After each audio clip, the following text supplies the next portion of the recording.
Episode 2 of Lanterns starts with us continuing our past timeline as John Stewart is awoken by Hal Jordan post the football game shooting. Right in the middle of this alien case, Hal wants to train John up and teach the guy how to fly. John isn't happy about it, but with the ring on his hand, he does his best to concentrate. Instead, he conjures a green bird, which somehow manages to stay for the duration of the episode, even without the ring. Now Hal realises the ring is out of charge, and with John unable to fly, he sends him back to his place in Coast City to get the lantern for a recharge. While it initially seems like he's ditching John, in reality Hal Jordan is very much on the beat. Hal finds Kerry at the town hall, and everyone grows silent when he shows up. As the townsfolk discuss whether to keep Friday's football game going or not, Billy calls Hal over and gives him the good news. The assault charges against him have been completely dropped. With much of the town wanting Hal gone, and William Macon clearly knowing more than he's letting on, our lantern is more determined than ever to get to the bottom of this. John makes it back to Hal's place and calls him to find the lantern's exact location. There's also a lantern outfit too, and a vault that's voice activated. Speakerphone comes in real handy to get this bad boy open, but we soon see that Hal has also got a pocket dimension inside this thing where the lantern is being held. There's also the small matter of Earl Jordan. Now Hal mentioned him earlier in the episode, and it turns out to be a carnivorous plant being kept in a garden shed. On the way out the house though, John is tasered and bundled in the back of a van.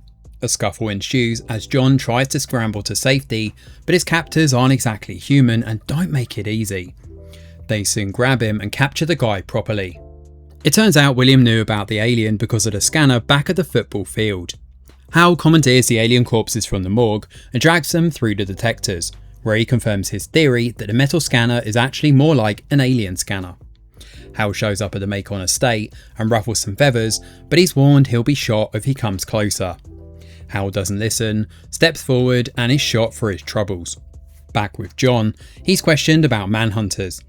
Of course, Hal hasn't told him anything about them, but these guys aren't necessarily looking to hurt John. Instead, they want to recruit him to help finish what they started. They explain that manhunters came before the lanterns, which are synthetic beings capable of constructing new bodies and taking the form of practically any species.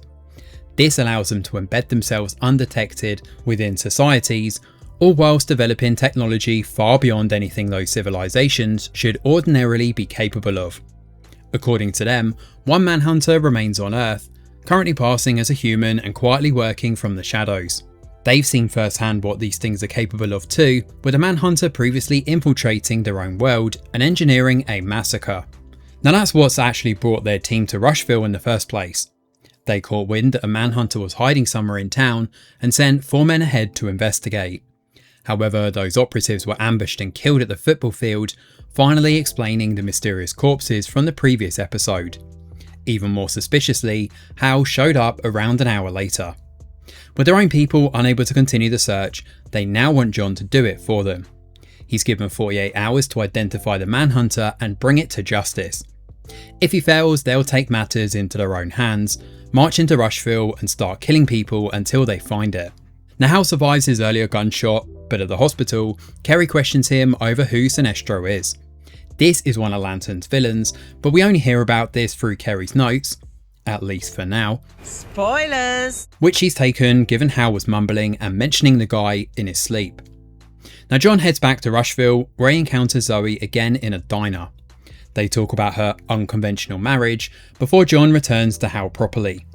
He's brought over the lantern suit too, but Hal ignores that for now and manages to charge up the ring. John isn't particularly happy when he returns to find alien goo smeared all over his car, courtesy of Hal's earlier experiment with the bodies. However, there are much bigger problems at hand, and John finally confronts Hal over what he knows about manhunters. Despite being specifically warned not to say anything, John comes clean to Hal about his abduction, explaining the manhunter hiding somewhere in Rushville and the 48-hour deadline they've given before Anton and his men take matters into their own hands. At that night, Hal finally dons his Green Lantern suit and blasts off into space, where he heads to an intergalactic prison. Waiting inside is none other than Sinestro, Hal's disgraced former mentor.